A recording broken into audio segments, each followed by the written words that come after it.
Study Session 3, Operant Conditioning. Introduction. In this study session, we will discuss an alternative form of learning to classical conditioning. This alternative form of learning is called operant conditioning. In the process of our discussion, we shall touch on the works of Edward L. Thorndike and B.F. Skinner. We shall pay attention to how learning can occur through reinforcement, differences between positive and negative reinforcements, and also explore the general principles of operant conditioning, as well as the application of operant conditioning to learning process. Learning outcomes. When you have studied this session, you should be able to discuss the contributions of Edward L. Thorndike and B.F. Skinner to the development of operant conditioning. Point out the features of instrumental conditioning. Discuss the general principles of operant conditioning. Present the schedule of reinforcements.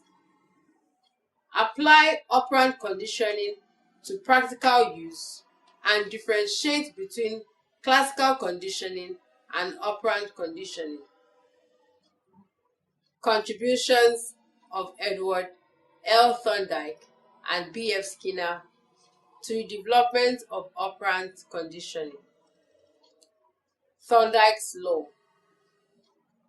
Working at the Columbia University, at about the same time Pavlov was studying classical conditioning in Russia, Edward Thorndike, 1874 to 1949, set out to determine whether lower animals could solve problems by thinking. His basic approach was to present a hungry animal with a problem that he could solve in order to obtain food. In his classic experiment, he put a cat in a special puzzle box. The cat had to find a way to open a latch on the box so that it could escape and reach the food, which was placed outside the box. The cat pressed a lever. The latch was released. The box opened and it could get to the food. Because the string pulling response was instrumental to obtaining the food, Thorndike called the form of learning exhibited by the cat's instrumental conditioning. Thorndike's cat clearly learned in a trial and error fashion.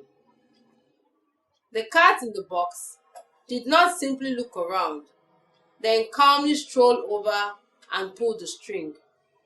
Rather, it gave what appeared to be random responses until it accidentally pulled the string. Once it has done so a few times, this response became more frequent because it was the only one method that led to the food. The cat would take less and lesser time on each trial to the string pulling response. Thorndike was forced to conclude that the cats were not thinking, since they learned the response gradually and mechanically. However, based on these experiments, he was able to formulate, perhaps, the most basic law in psychology, the law of effect. The general law states that satisfaction increases while dissatisfaction decreases the probability that behavior will be repeated. From this work, Thorndike derived his famous three laws. 1. The law of effect. It states that responses just prior to satisfying states of affairs are more likely to be repeated. However, responses just prior to an annoying state of affairs are more likely not to be repeated. In other words, when the connection between a stimulus and a response is positively rewarded, it will be strengthened, and when it is negatively strengthened, it will be weakened. Adebayo, 2005. Thorndike later revised this law when he found that negative reward, that is punishment, did not necessarily motivate performance. 2. The law of readiness. This was derived by Thorndike from his experiments with rats. Satisfaction or annoyance depends on the state of neuronal readiness of an organism. Since he observed that old and sluggish rats did not try very hard to escape from the puzzle box. This law states that to respond to things that potentially satisfy or annoy, the organism needs to be ready. 3. Thorndike's law of exercise. This holds that the more an SR, that is stimulus response, bond is practiced, the stronger it will become. As with law of effects, the law of exercise has to be reviewed when Thorndike found that practice without feedback does not necessarily enhance performance. Hint: Thorndike laws were based on stimulus response hypothesis. He believed that a neutral bond would be established between the stimulus and response when the response was positive. Skinner's law. The theory of B.F. Skinner is based upon the idea that learning is a function of change in overt behavior. Changes in behavior are the result of an individual's response to events, that is stimuli, that occur in the environment. Like Pavlov, Watson, and Thorndike, Skinner believed in the stimulus-response pattern of behavior. His theory dealt with changes in observable behavior, ignoring the possibility of any processes occurring in the mind. B.F. Skinner is widely known for the development of operant conditioning. That is why operant conditioning is also called instrumental conditioning or Skinnerian conditioning. The term operant designates that the organism operates on the environment to receive a consequence, while the term instrumental indicates that the response is instrumental in delivering the consequence. The term Skinnerian gives credit to the work of B.F. Skinner, the primary advocate of operant conditioning. Instrumental conditioning is a learning process that involves changing the probability of a response by manipulating the consequences of that response. Wittig, 1977. Operant conditioning, in its simplest form, suggests that behavior is a function of its consequences. Thus, a behavior that results in pleasant consequences is more likely to be repeated, while a behavior that results in unpleasant consequences is not likely to be repeated. Features of instrumental conditioning. 1.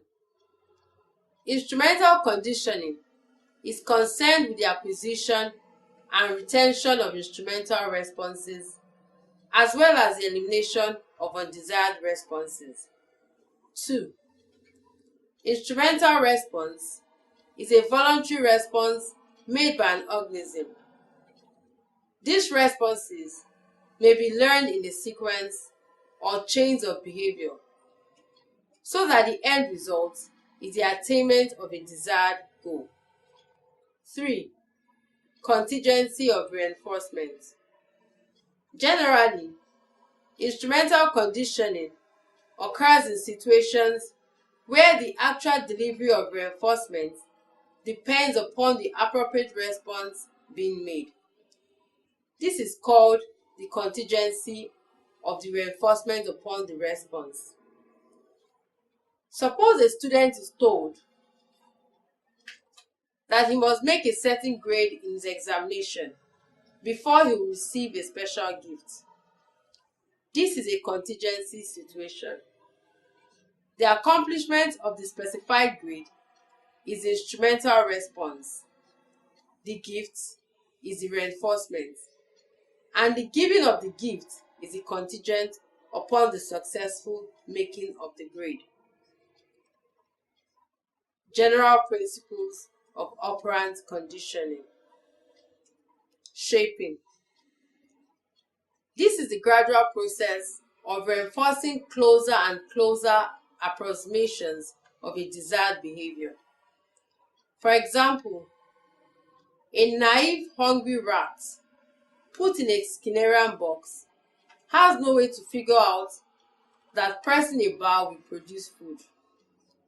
However, it is possible to speed up the acquisition of the bar, pressing responses by using a shaping procedure. This can be done by the experimenter by externally operating the mechanism to drop a pellet for every approach made by the rat towards the bar.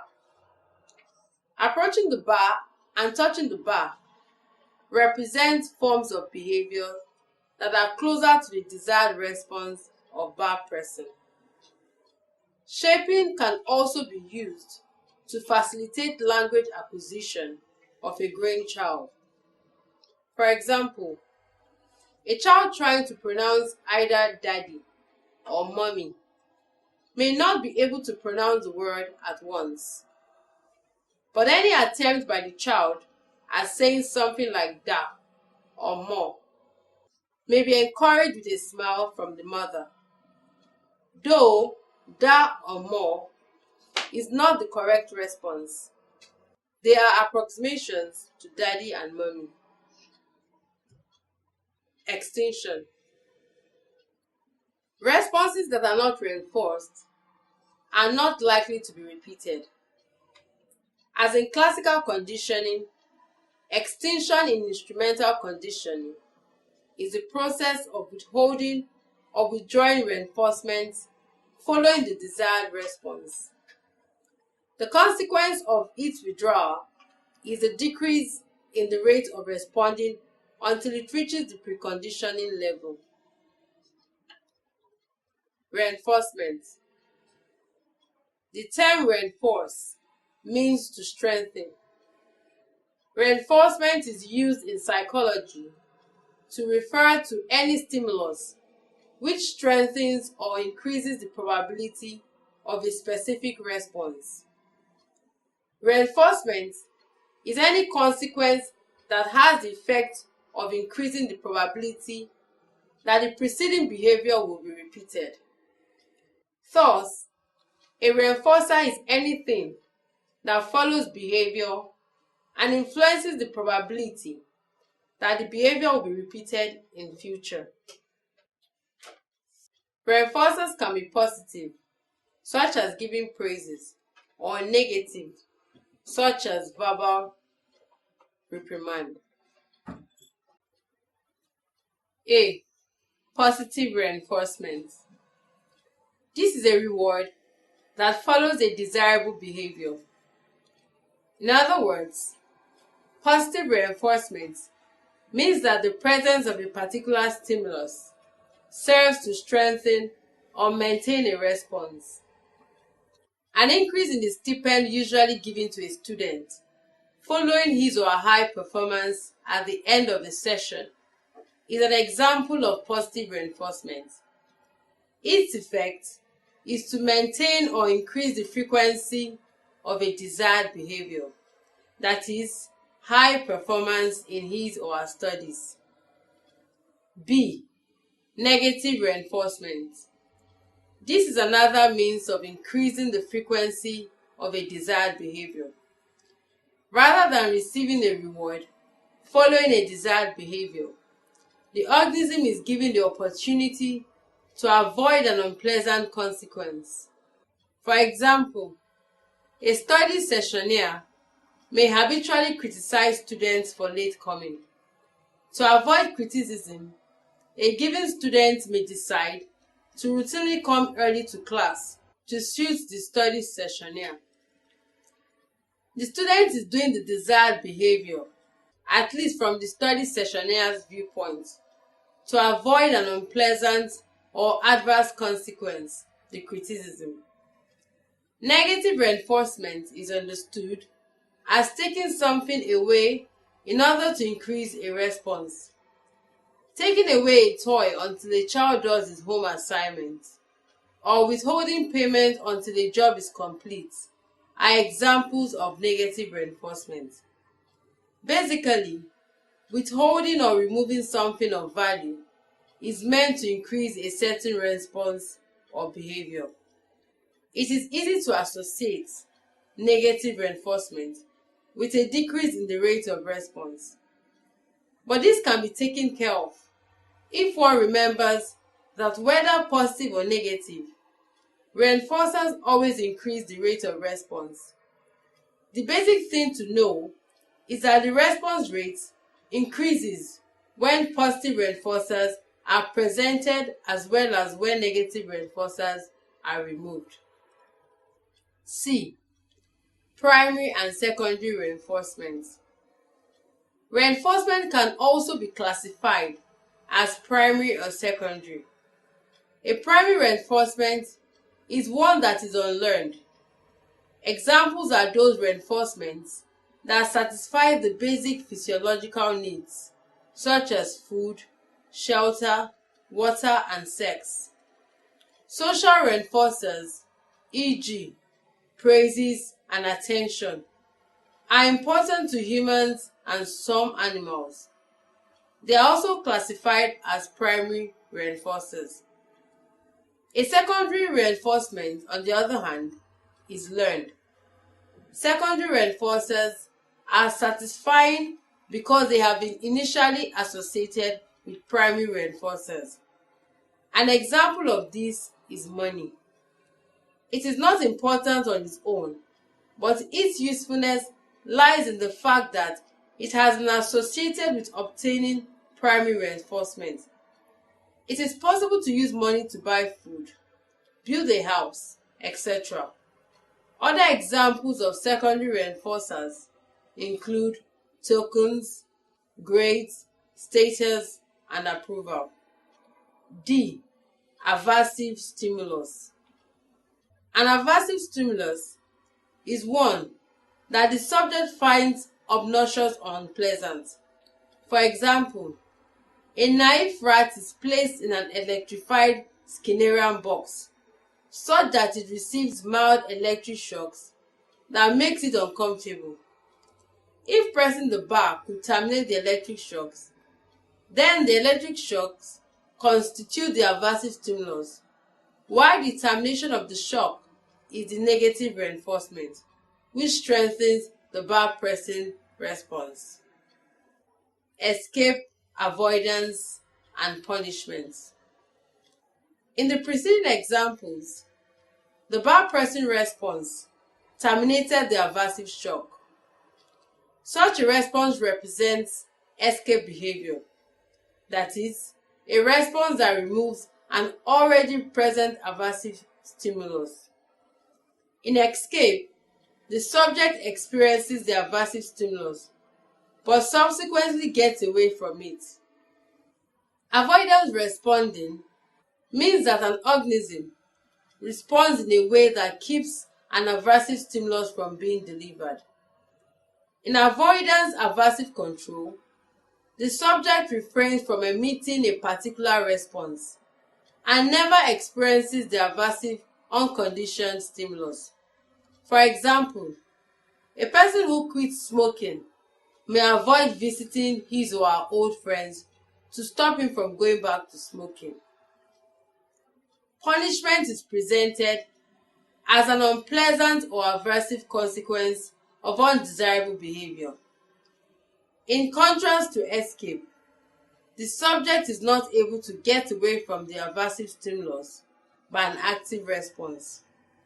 For example, coming late, stealing, or being rude to a study sessionaire may earn a student verbal or written reprimands or even expulsion from school. Similarly, a pupil that does his take-home assignment to escape being spanked by his class teacher is acting under negative reinforcement. The negative reinforcement will enhance the behavior of doing his assignment at home. If the pupil does his assignment before being spanked, we call the situation avoidance learning. If the pupil is spanked before doing his assignment, we call the situation escape learning. Again, putting a child who is a bully in a room where attractive toys are not available is giving the child punishment. Punishment may also be administered through withholding of food from such a child. It is the same principle at work when a criminal is sent to prison as a form of punishment to decrease criminal tendencies. However, there is an element of positive punishment in it, since the prison term is also meant to increase good behavior. To help users of punishment avoid the disastrous effects of mishandling of aversive contingencies, Azrin and Holt, 1966, provided a list of 13 suggestions for effective punishment. These are: 1. Prevent unauthorized escape from the punishing stimulus. 2. Make the punishing stimulus as intense as possible. 3. Make the frequency of punishment as high as possible. 4. Punish immediately after the undesired response. 5. Introduce the punishing stimulus at maximum intensity. 6.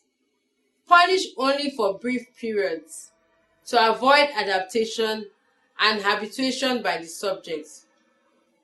7. Do not associate the punishing stimulus with the reinforcement, or the punishing stimulus may become a conditioned reinforcer. 8. Deliver the punishing stimulus so that it is a signal that a period of extinction of the punished response is in progress. 9. Reduce the subject's motivation to emit the punished response. 10. Reduce the frequency of positive reinforcement for the punished response. 11. Make an alternative reinforcing response available. 12. Provide the subject with access to a different situation in which the same reinforcement is available without punishment, if no alternative response is available. And finally, when the punishing stimulus itself cannot be given after a response, associate a CS with it and deliver this CS after response. Partial reinforcement effect. Once the desired behavioral response is accomplished, reinforcement does not have to be 100%. In fact, it can be maintained more successfully through what Skinner referred to as partial reinforcement effect. Partial reinforcement consists of reinforcing some traits and omitting reinforcement on others, usually in randomized sequences. Generally, the effect of partial reinforcement, that is intermittent, is to allow a greater resistance to response extinction, as against the continuous format, that is giving of reinforcement each time the desired behavior is emitted. Schedule of reinforcement. This refers to the pattern or manner in which reinforcement is given following a response. Intermittent schedules are based either on passage of time, that is interval schedules, or the number of correct responses, that is fixed. It could be based on a slightly different amount of time or number of correct responses that vary around a particular number, that is variable. This results in 4 classes of intermittent schedule of reinforcement, generally used by psychologists. These are fixed interval reinforcement. Fixed interval reinforcement means providing reinforcement in a predetermined constant schedule. In other words, the reinforcement is contingent upon a correct response being made at the end of the specified time interval. For example, the rat placed in a Skinnerian box must make one correct response at the end of a 3-minute interval.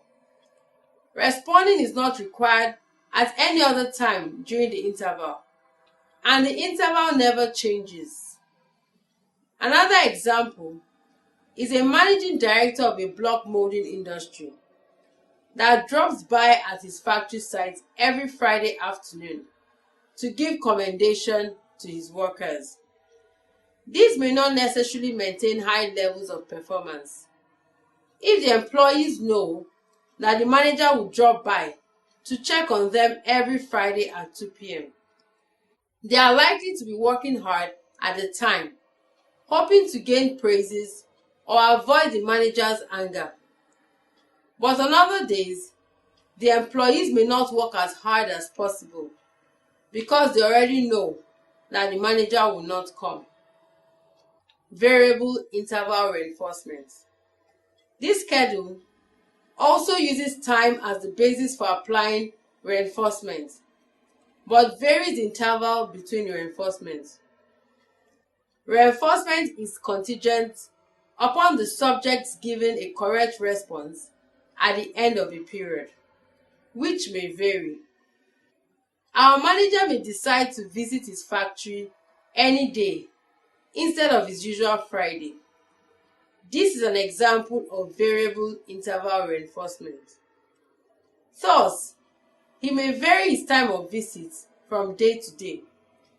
Since the employees do not know when the manager will call at the factory site, they are probably to be on the watch by working fairly hard every day. They may relax after the visit of the manager. Fixed ratio reinforcement. The fixed variable ratio schedule gears reinforcement to the number of desired or undesired behavior rather than to blocks of time. Under the fixed ratio schedule, the number of behavior needed to obtain reinforcement is constant throughout the procedure. This means that the subject is expected to make a certain number of responses before reinforcement can be delivered. For example, the rat must make 10 bar presses before food will be delivered to it. The number of blocks needed to gain reinforcement is held constant by the manager. He may set a production level of 100 units to obtain reinforcement. For every 100 blocks produced, the employees get some kind of reinforcement. Variable ratio reinforcement. Under the variable ratio schedule, the number of behavior required for the reinforcement is based on the subject making a number of responses that vary from trial to trial. For example, the naive rat placed in the Skinnerian box could be reinforced after 3, 13, 7, 20, 15, and 5 responses. The most important thing is that the animal has no way of knowing exactly when a response will be reinforced.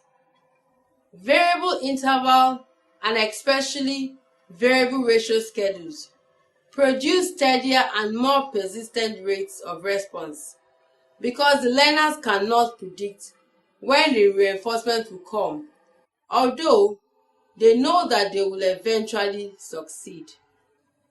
Applications of operant conditioning. One practical application of operant conditioning is that it can be used to change people's behavior, that is, elicit behavior modification. Behavior modification is the application of operant conditioning techniques to modify behavior.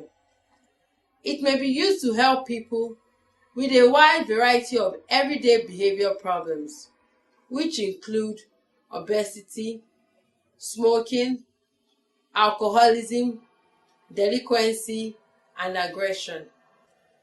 It has been successfully used in child rearing, in school systems, and in mental institutions.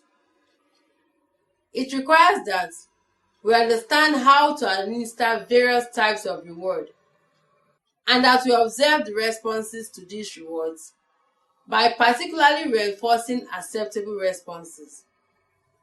It also requires that we use both non-reinforcement and punishment to extinguish unacceptable responses. One example of a therapeutic use of behavior modification is the token economy method. This system can be used for adults as well as children. It involves the use of plastic chips or play money. After a short while, this can then be exchanged for sweets, toys, biscuits, etc., and other primary reinforcers. This is to increase the frequency of the desired behavior. Classical conditioning versus operant conditioning. Involuntary and voluntary behavior. There is a sharp difference between operant behavior and classical conditioning. In the former case, a response is emitted whenever an animal chooses, whereas in the latter case, a response is elicited or called forth by a stimulus applied to the organism. In a way, the response in operant conditioning is voluntary, while that in classical conditioning is involuntary. For example, in Pavlovian conditioning, the powder meat causes the dog to salivate, and not the ringing bell. Pairing the bell with the meat gives the bell the power to elicit salivation, whether the dog likes it or not. On the other hand, humans and other animals perform all kinds of actions that do not seem to be elicited or called forth. Behavior is rather emitted on the basis of the consequence we get. Identification of stimuli. In classical conditioning, the unconditioned response is elicited by UCS, and in the course of conditioning, a CS also comes to elicit a response. Whereas in operant conditioning, there is neither a well-defined UCS that will reliably elicit a response, nor a CS to which the response becomes attached. Contingent and non-contingent reinforcement. Another basic difference between classical conditioning and instrumental conditioning lies in the relationship between responses and reinforcements. In classical conditioning, the reinforcement is delivered without regard to the animal's behavior. That is, reinforcement is non-contingent on the response. But in instrumental conditioning, reinforcement is contingent on the animal's behavior. That is, the delivery of reinforcement depends on whether the animal has made an appropriate response or not. Study session summary. In this study session, we examined operant conditioning. In the process, we examined the following contributions of the following to the development of operant conditioning. Edward L. Thorndike, 1874 to 1949. John B. Watson, 1878 to 1958. B. F. Skinner, 1904 to 1990. We also talked about the differences between classical conditioning and operant conditioning. End of study session 3. Thank you for listening.